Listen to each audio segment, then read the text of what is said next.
Hello everyone, this is Raman Modi and you are watching the legal world. आज के इस video में हम शुरू करने जा रहे हैं नया वीडियो लेक्चर सीरीज जो कि है द कंपनीज एक्ट 2013। आज के इस वीडियो सीरीज में हम देखेंगे कि कंपनीज एक्ट 2013 में कितने तरह की कंपनीज बताई गई हैं, चाहे वो रजिस्टर्ड हो, अनरजिस्टर्ड हो, प्राइवेट हो या पब्लिक कंपनीज हो। हम सारी कंपनीज, हर तरह की कंपनीज को डिस्कस करेंगे। तो वीडियो चालू करने से पहले अगर आप हमारे चैनल पर नए हैं तो जल्दी से चैनल को सब्सक्राइब करें, बेल आइकन प्रेस करें और वीडियो अगर आपको पसंद आती है तो उसे लाइक जरूर करें, उस पर कमेंट करें और उसको ज्यादा से ज्यादा शेयर करें ताकि ज्यादा से ज्यादा लोग हमारे चैनल को देख पाए, हमारे चैनल तक पहुंच पाए। तो चलिए शुरू करते हैं। मेनली कंपनीज लॉ के अंदर कंपनीज तीन कैटेगरीज में डिवाइडेड होती हैं। एक होता है इनकॉर्पोरेट, दूसरा होता है लाइबिलिटी बेस पे और तीसरा होता है कंट्रोल बेस पे। इनकॉर्पोरेट कंपनीज में तीन हेड्स आते हैं: चार्टर्ड कंपनी, स्टैट्यूटरी कंपनी और रजिस्टर्ड कंपनी। सबसे पहले देखते हैं चार्टर्ड कंपनी क्या होता है। चार्टर्ड कंपनी वो कंपनीज होती हैं जो किंग या क्वीन या फिर रॉयल फैमिलीज अपने चार्टर के थ्रू बनाती हैं। आजकल चार्टर कंपनीज नहीं होती, बट पहले के टाइम में बहुत ज्यादा होती थी। मतलब जो भी किंग्स होते थे, क्वींस होती थी या जो भी रॉयल फैमिलीज होते थे, वो अपने खुद के कंपनी स्टैब्लिश करते थे चार्टर के थ्रू।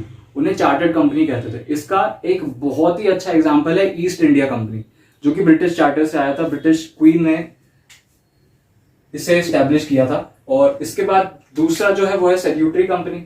ये वो कंपनीज होती हैं जो पार्लियामेंट के किसी बिल के थ्रू पास होती है। मतलब पार्लियामेंट में कोई बिल पास होता है, उससे कोई एक्ट बनता है, तब ये कंपनी आती है। मतलब ये कंपनी एक्ट से बनाई जाती है। जैसे कि LIC कह सकते हैं, लाइफ इंश्योरेंस कॉर्पोरेशन। ये एक एक्ट है, लाइफ इंश्योरेंस कॉर्पोरेशन 1956। ये पार्लियामेंट के एक बिल के थ्रू ये कंपनी बनी है, इसलिए इसे स्टैट्यूटरी कंपनी कह सकते हैं, क्योंकि ये पार्लियामेंट में पास होकर फिर बनती है। तीसरा होता है रजिस्टर्ड कंपनी। मतलब ऐसी कोई कंपनी जो कि कंपनीज एक्ट में रजिस्टर की गई हो। रजिस्टर तो ये भी होगी, लेकिन जो कंपनीज एक्ट में रजिस्टर्ड होती हैं वो इस कैटेगरी के अंदर आती हैं। और company registered companies section 2 subsection 20 के अंदर डिफाइन की गई है। और रजिस्टर्ड कंपनी कोई भी हो सकती है। 2013 कंपनीज एक्ट में रजिस्टर्ड कोई कंपनी होगी, उसे भी रजिस्टर्ड कंपनी कहेंगे। उसके अलावा 1956 जो पुराना कंपनीज एक्ट था, उसमें अगर कोई कंपनी रजिस्टर हुई होगी, उसे भी रजिस्टर्ड कंपनी कहेंगे। या उसके पहले अगर कोई कंपनीज एक्ट था, जैसे कि उसके पहले 1882 का एक कंपनीज एक्ट था, उसमें अगर कोई कंपनी रजिस्टर हुई होगी, उसे भी रजिस्टर्ड कंपनी कहेंगे। या फॉरेन की कोई दूसरे अगर कंपनीज लॉ हैं, कंपनी एक्ट हैं, उसमें भी अगर कोई कंपनी रजिस्टर होगी तो उसे भी रजिस्टर्ड कंपनी की कैटेगरी में ही गिना जाएगा।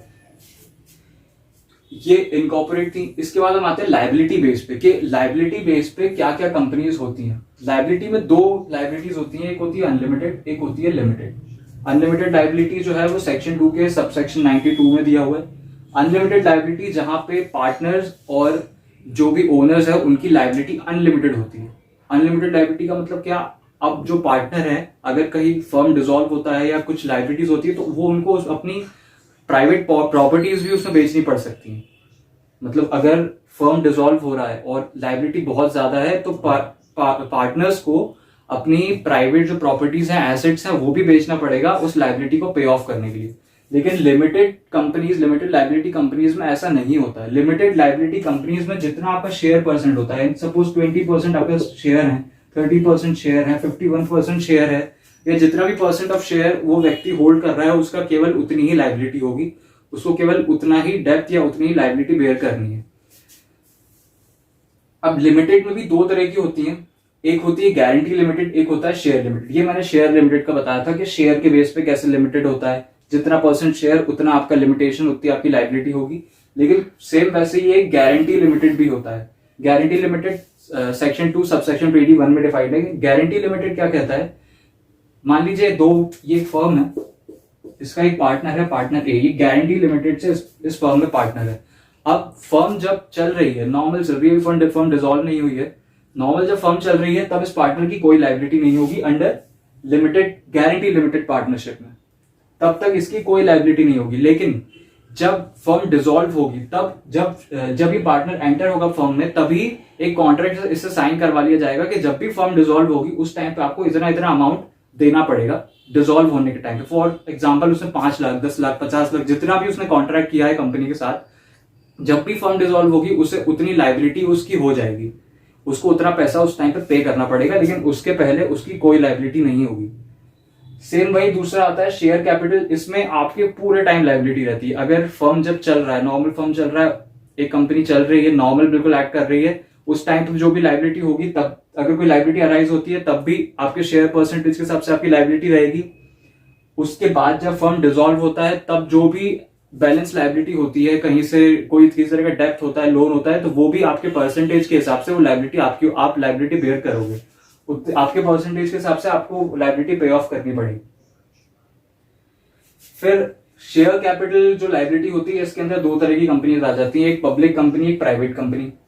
प्राइवेट कंपनी वो जिनके जो शेयर्स होते हैं 51% से ज्यादा शेयर्स लिमिटेड लोग या जो कंपनी के ओनर है या जो डायरेक्टर्स हैं वो होल्ड करते हैं, मेजॉरिटी शेयर्स होल्ड करते हैं। फॉर एग्जांपल 51% या मोर देन 51% शेयर्स जब कंपनी के बोर्ड ऑफ डायरेक्टर्स होल्ड करते हैं जिस कंपनी में, उसे कहते हैं प्राइवेट कंपनी। मतलब आपकी कंपनी के जो मेजॉरिटी शेयर्स हैं वो बोर्ड ऑफ डायरेक्टर्स के पास या ओनर्स के ही पास हैं। लेकिन सेम वही पब्लिक कंपनी में हाफ से ज्यादा शेयर, 50 या 51% से ज्यादा शेयर पब्लिक ऑफर है। आपने 51% ज्यादा शेयर पीआईओ कर दिए हैं, आपने पब्लिक ऑफरिंग के लिए उतार दिए हैं, लोग खरीद सकते हैं, तो मतलब ये पब्लिक कंपनी बन गई।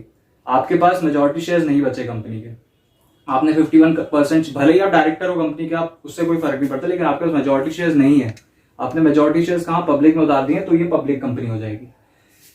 प्राइवेट कंपनी में 3 तरह के रिस्ट्रिक्शंस होते हैं। एक होता है RRP, ये 3 शॉर्ट फॉर्म आप याद कर सकते हैं। R से रिस्ट्रिक्शन, L से लिमिटेशन, P से प्रोहिबिशन। सबसे पहले रिस्ट्रिक्शन का मतलब है कि आप अपने शेयर्स ट्रांसफर नहीं कर सकते।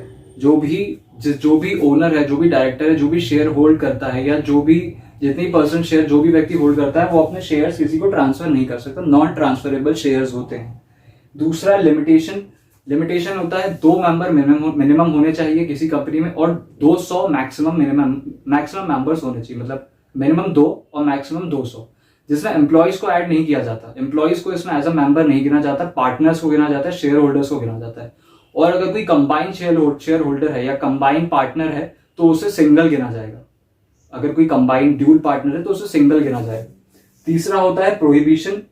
जो भी प्राइवेट कंपनी होती है वो अपना पब्लिक इशू नहीं कर सकती। पब्लिक इशू मतलब ये नहीं कर सकती, वो अपने मेजॉरिटी शेयर्स पब्लिक में नहीं उतार सकती। उसे मेजॉरिटी शेयर्स अपने पास ही रखने पड़ेंगे, क्योंकि वो एक प्राइवेट कंपनी है, एक प्राइवेट एसोसिएशन है। और जब तक वो अपने 51% या आधे से ज्यादा शेयर अपने पास नहीं रखेगी, तब तक वो प्राइवेट कंपनी नहीं कहलाएगी। तो क्या रिस्ट्रिक्शन है, क्या प्रोहिबिशन उसके ऊपर, वो पब्लिक इशू नहीं कर सकती, अपने मेजॉरिटी शेयर्स पब्लिक में नहीं उतार सकती। इसके बाद आती है तीसरी कैटेगरी, जो कि है कंट्रोल बेस पे। कंट्रोल बेसिस पे कौन सी कंपनीज, मतलब कंट्रोल बेस पे किस किस तरह की कंपनीज होती हैं। सबसे पहले होती है गवर्नमेंट कंपनी, दूसरी होती है होल्डिंग कंपनी, तीसरी होती है सब्सिडरी कंपनी, और चौथी होती है एसोसिएट कंपनी। गवर्नमेंट कंपनी वो जिसमें स्टेट गवर्नमेंट, सेंट्रल गवर्नमेंट अलग अलग या फिर कंबाइनली या फिर कोऑपरेटिवली किसी कंपनी के 51% या उससे ज्यादा शेयर्स होल्ड करते हैं। यहां हमने पढ़ा था पब्लिक 51% या उससे ज्यादा शेयर होल्ड करती है। यहां कुछ एक सर्टेन नंबर ऑफ पीपल जो कि बोर्ड ऑफ डायरेक्टर्स हैं या शेयर होल्डर्स है, वो 51% या उससे ज्यादा होल्ड करते हैं, तो वो प्राइवेट कंपनी हो जाएगी। 51% पब्लिक में है तो पब्लिक कंपनी हो जाएगी। सेम ऐसी 51% अगर गवर्नमेंट के पास है, चाहे वो स्टेट गवर्नमेंट हो, चाहे सेंट्रल गवर्नमेंट हो या चाहे दोनों कंबाइन हो, तो उस कंपनी को गवर्नमेंट कंपनी कंसीडर किया जाएगा। दूसरा आता है होल्डिंग कंपनी। होल्डिंग कंपनी से पहले हम देखते हैं सब्सिडरी कंपनी। सब्सिडरी कंपनी क्या होता है, फॉर एग्जाम्पल आप मान लीजिए डाबर इंडिया लिमिटेड एक कंपनी है जो कि प्राइवेट कंपनी है। डाबर इंडिया लिमिटेड क्या एक प्राइवेट कंपनी है। डाबर इंडिया लिमिटेड की एक और कंपनी है डाबर लंका लिमिटेड, जो कि श्रीलंका में ऑपरेट होती है। डाबर इंडिया में ऑपरेट होती है, डाबर लंका श्रीलंका में ऑपरेट होती है। तो डाबर इंडिया तो क्या होगी भाई, पब्लिक कंपनी होगी, और जो डाबर लंका लिमिटेड है वो उसकी सब्सिडरी कंपनी हो गई। क्योंकि सब्सिडरी कंपनी क्यों हो गई, क्योंकि Dabur India limited Dabur Lanka limited के 50 से ज्यादा % शेयर्स होल्ड करता है। डाबर इंडिया लिमिटेड होगी private company, Dabur Lanka limited होगी उसकी सब्सिडरी कंपनी। लेकिन डाबर इंडिया लिमिटेड जो है वो कहलाएगी होल्डिंग कंपनी। किसकी, डाबर लंका लिमिटेड की। क्या कहलाएगी, डाबर लंका लिमिटेड की होल्डिंग कंपनी कहलाएगी डाबर इंडिया लिमिटेड, क्योंकि वो उसकी एक तरह से पेरेंट कंपनी भी है। जैसे पेरेंट कंपनी कहते हैं, होल्डिंग कंपनी कहते हैं, ठीक है। जैसे कि टाटा JLR की पेरेंट या होल्डिंग कंपनी है, और उसकी सब्सिडरी कंपनी, टाटा की सब्सिडरी कंपनी कौन हो गई? JLR, Jaguar land rover. Same उसी कंडीशन में Dabur India limited holding company है, उसकी सब्सिडरी कंपनी कौन सी है? डाबर लंका लिमिटेड। सेम ऐसे ही गवर्नमेंट कंपनीज में भी होता है, कई कई गवर्नमेंट कंपनीज किसी दूसरी कंपनी की सब्सिडरी कंपनीज होती हैं, सॉरी होल्डिंग कंपनीज होती हैं, और कोई दूसरी कंपनी उनकी सब्सिडरी कंपनीज हो जाती है। सेम ऐसी पब्लिक कंपनी में भी होता है, कई सारी पब्लिक कंपनीज होल्डिंग कंपनीज होती हैं कोई दूसरी कंपनीज की। इसके बाद आता है एसोसिएट कंपनीज।